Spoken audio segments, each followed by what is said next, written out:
ओम श्री परमात्मने नमः। यथार्थ गीता अध्याय 5 और श्लोक 18 और 19। विद्या विनय संपन्ने ब्राह्मणे गविहस्तिने शुने चैव स्वपाके च पंडिता समुदर्शिन।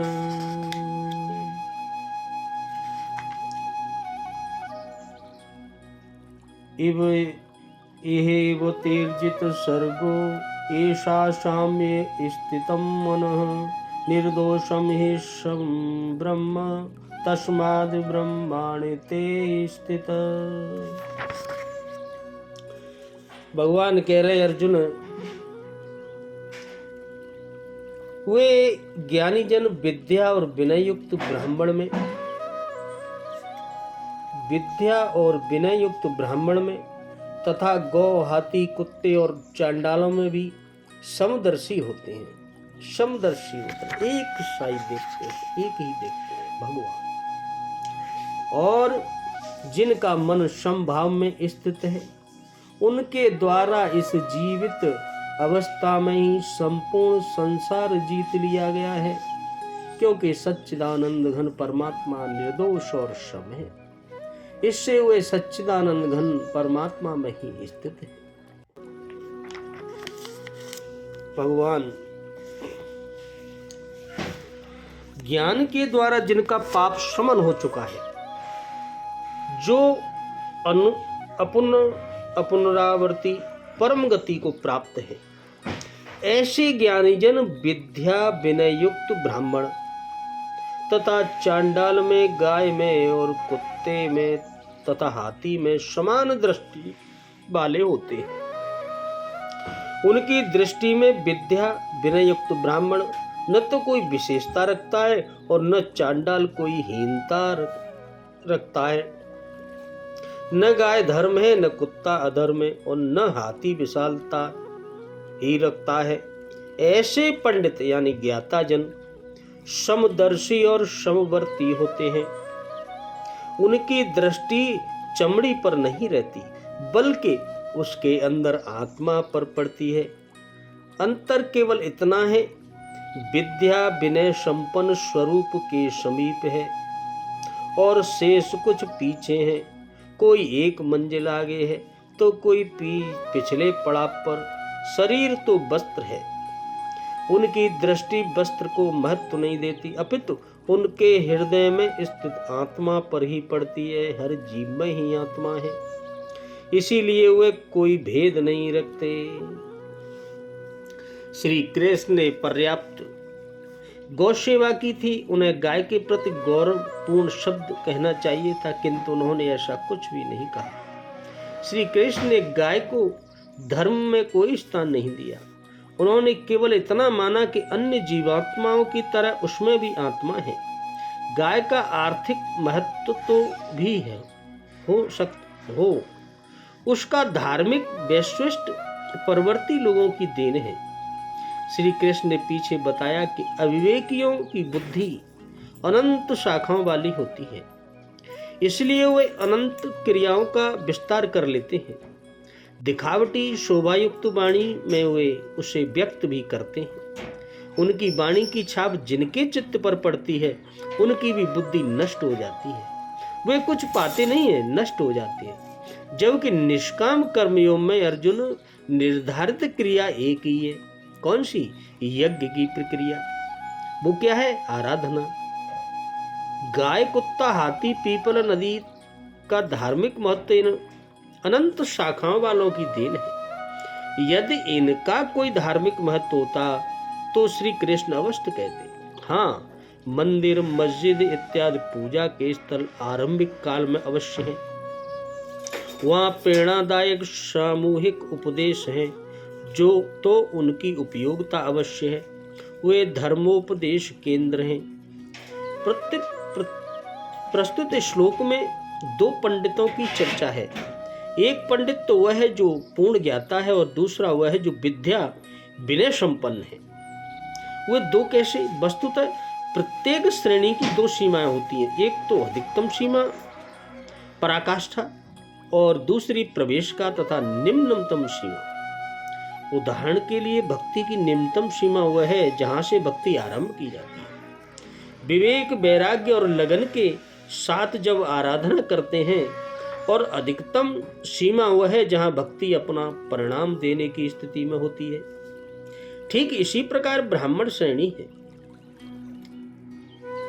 जब ब्रह्म में प्रवेश दिलाने वाली क्षमताएं आती हैं, उस समय विद्या होती है, विनय होता है, मन का शमन, इंद्रियों का दमन होता है, और अनुभवी सूत्रपात का संचार, धारावाही चिंतन होने लगता है।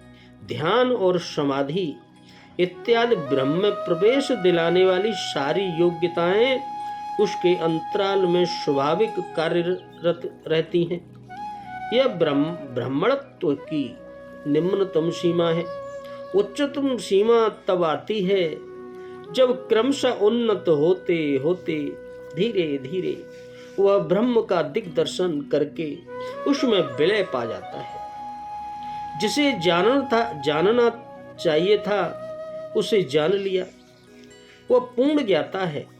फिर अपुनरावृत्ति वाला ऐसा महापुरुष उस विद्या विनय संपन्न ब्राह्मण, चांडाल, कुत्ता, हाथी और गाय सब पर समान, सभी जीवों पर समान दृष्टि वाला होता है, क्योंकि उसकी दृष्टि हृदय स्थित आत्मस्वरूप पर पड़ती है। ऐसे महापुरुष को परम गति में क्या मिला है और कैसे, इस प्रकार भगवान ने बताया कि उन पुरुषों द्वारा जीवित अवस्था में ही संपूर्ण संसार जीत लिया गया, जिनका मन ममत्व में स्थित है। मन के ममत्व का संसार जीतने में क्या संबंध है? संसार मिट ही गया तो वह पुरुष रहा कहाँ? श्री कृष्ण कहते हैं, निर्दोषम ही समम ब्रह्म। वह ब्रह्म निर्दोष और सम है। इधर उसका मन भी निर्दोष और सम स्थिति वाला हो गया। तस्मामि ब्रह्माणे ते स्थिता, इसलिए वह ब्रह्म में स्थित हो जाता है। इसी का नाम अपुनरावृत्ति परम गति है। यह कब मिलती है? जब संसार रूपी शत्रु जीतने में आ जाए। संसार कब जीतने में आता है? जब मन का निरोध हो जाए, यानी समत्व में प्रवेश मिल जाए, पा जाए, क्योंकि मन का प्रसार ही जगत है। जब वह ब्रह्म में स्थित हो जाता है, तब ब्रह्मविद का लक्षण क्या है, उसकी रहनी आगे भगवान बताएंगे। और यहाँ पंडिता पद किन पुरुषों का वाचक है?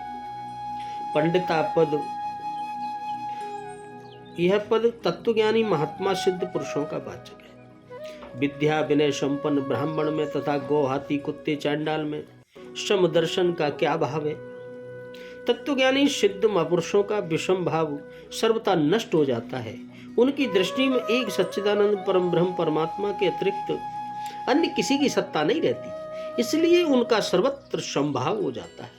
इसी बात को समझाने के लिए मनुष्यों में उत्तम से उत्तम श्रेष्ठ ब्राह्मण, नीच से नीच चांडाल एवं पशुओं में उत्तम गौ और मध्यम हाथी और नीच से नीच कुत्ते का उदाहरण देकर उनके समत्व का दिग्दर्शन कराया गया है। इन पांचों प्राणियों के साथ व्यवहार में विषमता सभी को करनी पड़ती है, एक सा व्यवहार सबके साथ नहीं होता। जैसे गौ का दूध सभी पीते हैं, पर कुतिया का दूध कोई भी नहीं, मनुष्य नहीं पीता। वैसे ही हाथी पर सवारी की जा सकती है, कुत्ते पर नहीं की जा सकती। जो वस्तु शरीर निर्वाहार्थ पशुओं के लिए उपयोग होती है, वह मनुष्यों के लिए नहीं हो सकती। श्रेष्ठ ब्राह्मण का पूजन सत्कार आदि करने की शास्त्रों की आज्ञा है और चांडाल के लिए नहीं है। अतः उनका उदाहरण देकर भगवान ने यह भाव समझाया है कि जिनमें व्यवहारिक विषमता अनिवार्य है, उनमें भी ज्ञानी पुरुषों का संभाव ही रहता है। कभी किसी भी कारण से कहीं भी उनमें विषम भाव नहीं होता। तो प्रश्न, क्या सर्वत्र संभाव हो जाने के कारण ज्ञानी पुरुष सबके साथ व्यवहार में एक सा ही करते हैं, एक सा व्यवहार करते हैं? ऐसी बात नहीं है। सबके साथ एक सा व्यवहार तो कोई कर ही नहीं सकता। शास्त्रों में बतलाए हुए न्यायुक्त व्यवहार का भेद तो सबके साथ रखना ही चाहिए। ज्ञानी पुरुषों की यह विशेषता है कि वे लोक दृष्टि में लोक दृष्टि से व्यवहार में यथायोग्य आवश्यक भेद रखते हैं। ब्राह्मण के साथ ब्राह्मणोचित जैसा व्यवहार करना चाहिए करते हैं, और चांडाल के साथ चांडालोचित जैसे करना चाहिए। इसी तरह गौ के साथ कैसा व्यवहार, हाथी के साथ कैसा, कुत्ते के साथ कैसा, आदि के साथ सभी जीवों के साथ यथा योग्य सद्व्यवहार करते हैं। किंतु परंतु ऐसा करने पर भी उनका प्रेम और परमात्मा भाव सब में समान ही रहता है। जैसे मनुष्य अपने मस्तक, हाथ और पैर आदि अंगों के साथ भी बर्ताव में ब्राह्मण, क्षत्रिय, वैश्य, शूद्रादि के सदृश भेद रखता है। जो काम मस्तक और मुख से लेता है वह हाथ और पैरों से नहीं लेता, जो हाथ पैरों का काम है वह सिर से नहीं लेता, और सब अंगों के आदर, मान एवं शौचादि में भी भेद रखता है। तदाप उनमें आत्मभाव, अपनापन समान होने के कारण वह सभी अंगों के सुख दुखों का अनुभव समान भाव से ही करता है, और सारे शरीर में उसका प्रेम एक सा ही रहता है। प्रेम और आत्मभाव की दृष्टि से कहीं विषमता नहीं रहती। वैसे ही तत्वज्ञानी महापुरुष की सर्वत्र ब्रह्म दृष्टि हो जाने के कारण लोक दृष्टि से व्यवहार में यथायोग्य भेद रहने पर भी उसका आत्मभाव और प्रेम सर्वत्र सम रहता है। और इसीलिए जैसे किसी भी अंग में चोट लगने पर या उसकी संभावना होने पर मनुष्य उसके प्रतिकार की चेष्टा करता है, वैसे ही तत्वज्ञानी पुरुष भी व्यवहार काल में किसी भी जीव या जीव समुदाय पर विपत्ति पड़ने पर बिना भेदभाव के उसके प्रतिकार की यथायोग्य चेष्टा करता है। इस प्रकार तत्वज्ञानी के संभाव का वर्णन करके अब संभाव को ब्रह्म का स्वरूप बतलाते हुए उसमें स्थित महापुरुष की महिमा का वर्णन भगवान ने किया है। जिनका मन समता में स्थित है, जिन्होंने यही संसार को जीत लिया, इसका क्या भाव है। इस कथन से भगवान ने यह भाव दिखलाया है कि जिनका मन उपयुक्त प्रकार से समता में स्थित हो गया है, समान भाव, अर्थात जिनकी सर्वत्र समबुद्धि हो गई है, एक साथ देखते हैं, उन्होंने यही इसी वर्तमान जीवन में संसार को जीत लिया। वे सदा के लिए जन्म मरण से छूटकर जीवन मुक्त हो गए। लोक दृष्टि में उनका शरीर रहते हुए भी वास्तव में उस शरीर से उनका कुछ भी संबंध नहीं रहता। ब्रह्म को निर्दोष और सम बतलाने का क्या अभिप्राय है। ही और तस्मात् का प्रयोग किस लिए किया गया है। सत्वगुण, रजोगुण और तमगुण, इन तीनों गुणों में सब प्रकार के दोष भरे हैं, और समस्त संसार तीनों गुणों का कार्य होने से दोष में है। इन गुणों के संबंध से ही विषम भाव तथा राग, द्वेष, मोह आदि समस्त अवगुणों का प्रादुर्भाव होता है। ब्रह्म नाम से कहा जाने वाला सच्चिदानंद परमात्मा इन तीनों गुणों से सर्वथा अतीत है, अलग है, इसीलिए वह निर्दोष और सम है। इसी तरह तत्वज्ञानी भी तीनों गुणों से अतीत हो जाता है, अतः उसके राग, द्वेष, मोह, ममता, अहंकार आदि समस्त अवगुणों का और विषम भाव का सर्वथा नाश होकर उसकी स्थिति समभाव में हो जाती है। ही और तस्मात् इन हेतुवाचक शब्दों के प्रयोग का अभिप्राय यह है कि समभाव ब्रह्म का ही स्वरूप है। इसलिए जिनका मन समभाव में स्थित है वे ब्रह्म में ही स्थित है। यद्यपि लोगों को वे त्रिगुणमय संसार और शरीर में स्थित दिखते हैं, तथा उनकी स्थिति संभाव में होने के कारण वास्तव में उनका इस त्रिगुणमय संसार और शरीर से कुछ भी संबंध नहीं। उनकी स्थिति तो ब्रह्म में ही है। तमोगुण और रजोगुण को तो समस्त दोषों का भंडार बतलाना उचित ही है, क्योंकि गीता में स्थान स्थान पर भगवान ने इन्हें समस्त अनर्थों के कारण बतलाकर, हेतु बतलाकर इनका त्याग करने के लिए कहा है। किसको? तमोगुण और रजोगुण। किंतु सत्वगुण तो भगवान की प्राप्ति में सहायक है। उसकी गणना रज और तम के साथ करके उसे भी समस्त दोषों का भंडार कैसे कहा भगवान।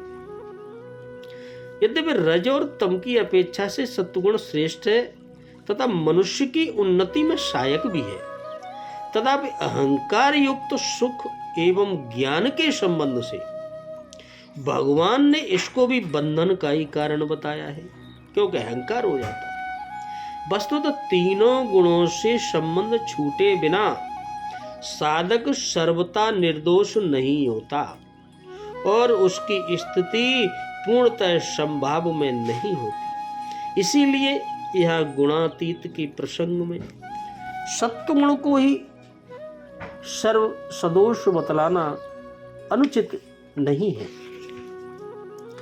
अब निर्गुण निराकार सच्चिदानंद ब्रह्म को प्राप्त समदर्शी सिद्ध पुरुषों के आगे लक्षण बताएंगे। बोलो राधे राधे, जय श्री कृष्ण।